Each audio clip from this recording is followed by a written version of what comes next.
একটি হিসেবে ধরা হয়েছিল। ভিন্ন মত পোষণ যারা করতো তাদের সামনে থেকে মাইক কেড়ে নিয়ে যাওয়া হতো। পুরো বাংলাদেশ একটা উন্মুক্ত কারাগারে পরিণত হয়েছিল। যারা ভিন্ন মত প্রকাশ করতো তাদেরকে গুম করা হতো, দেওয়া হতো। ভিন্ন মত এবং চিন্তার মানুষগুলোকে এখনো পর্যন্ত বিভিন্ন নসিহত দেওয়া হয়। যারা ভিন্ন চিন্তার মানুষ আছে তাদেরকে বলা হয় হয় দিল্লি চলে যেতে, না হয় দিল্লি চলে যেতে। আমরা বলে দিতে চাই এই 24 পরবর্তী বাংলাদেশে আমরাই বাংলাদেশ।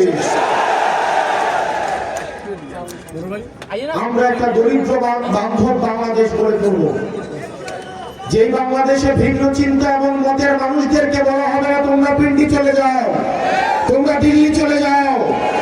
আমরা এমন একটা বাংলাদেশ গড়ে তুলব যে বাংলাদেশের মত প্রকাশের স্বাধীনতা যেমন থাকবে ঠিক তেমন ভাবে দ্বিমত প্রকাশের স্বাধীনতাও থাকবে।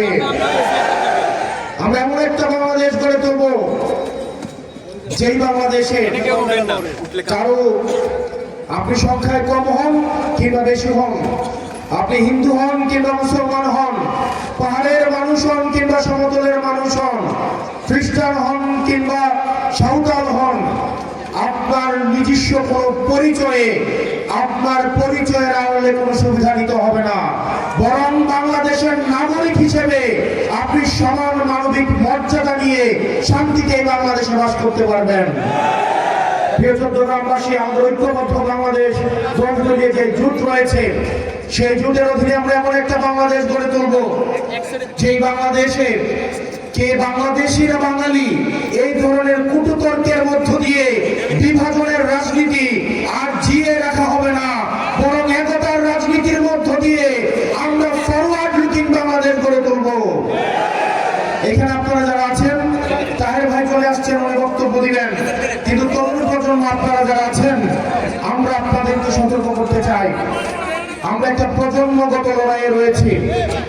আপনারা যারা কামার, আপনারা যারা বেকার, অর্থ বেকার, ভবঘুরে যারা কলকারখানায় কাজ করেন, যারা হচ্ছে জমি নাই কিন্তু জমিতে চাষ করেন, যাদের বাড়ি নাই কিন্তু বাড়ি বানান, যারা জন্মানোর উপরে শুধু খাটেন আর মরেন, যারা ওই পোকার মতো চারা পোকার মতো পিপিলিকার মতো রাস্তায় ক্রস ফায়ারে মারা যান, আপনাদের জন্য সতর্ক বার্তা। আগামীতে আমাদের ফেসিবাদের প্রতিধ্বনি আমরা শুনতে পাচ্ছি, আমাদেরকে আবার সতর্ক হতে হবে। 12 তারিখ যেন 12 তারিখ আপনারা সবাই যে যেই ভয় দেখাক না কেন, 12 তারিখ পরবর্তী বাংলাদেশের গতিপথ নির্ধারণ হবে। 12 তারিখ যে ভয় দেখাক না কেন 12 তারিখ অবশ্যই আমাদেরকে ভোট দিতে আসতে হবে। আমরা যারা কেন্দ্র দখল করতে আসবে, যারা ব্যালট বাক্স ছিনতাই করতে আসবে, আপনারা বাসা থেকে যদি এই চিন্তা থাকে আপনাদের, বাসা থেকে মা বাপের দোয়া নিয়ে বের হইয়েন। আমাদের এই ভোটের অধিকারের জন্য ইলিয়াস আলী গুম হয়েছে, ভোটের অধিকারের জন্য সুমন ভাইয়ের আম্মার সুমন ভাইকে ফিরে পায় নাই, ভোটের অধিকারের জন্য গত 17 বছরের লড়াই সংগ্রাম রয়েছে। আবার যারা ব্যালট বাক্স ছিনতাইয়ের চিন্তা করছেন আপনারা সাবধান হয়ে যান। আমরা আপনাদেরকে সাথে নিয়ে ইনশাআল্লাহ এই 10 দলীয় আমাদের যে ঐক্যবদ্ধ বাংলাদেশ রয়েছে, আমরা ইনশাআল্লাহ 12 তারিখের মধ্যেই আমরা সরকার গঠন করব। আমরা 12 তারিখ নির্বাচিত হয়ে সংখ্যাগরিষ্ঠ আসন জিতার মধ্য দিয়ে আমরা 12 তারিখ সরকার গঠন করব ইনশাআল্লাহ। আপনারা সবাই ভালো থাকবেন, সুস্থ থাকবেন। তাহের ভাই আমাদেরকে যে দিক নির্দেশনা দিবেন সেই দিক নির্দেশনা অনুযায়ী আমরা নির্বাচন কার্যক্রম পরিচালনা করব।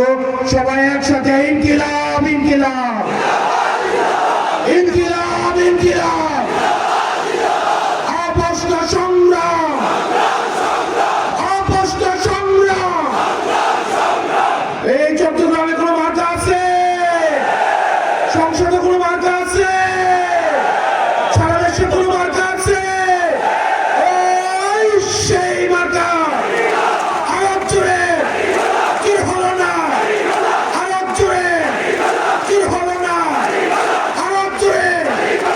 সংসদে সংস্কারে রাজপথে আগামীতে সংসদে সরকারে আর ভিতরে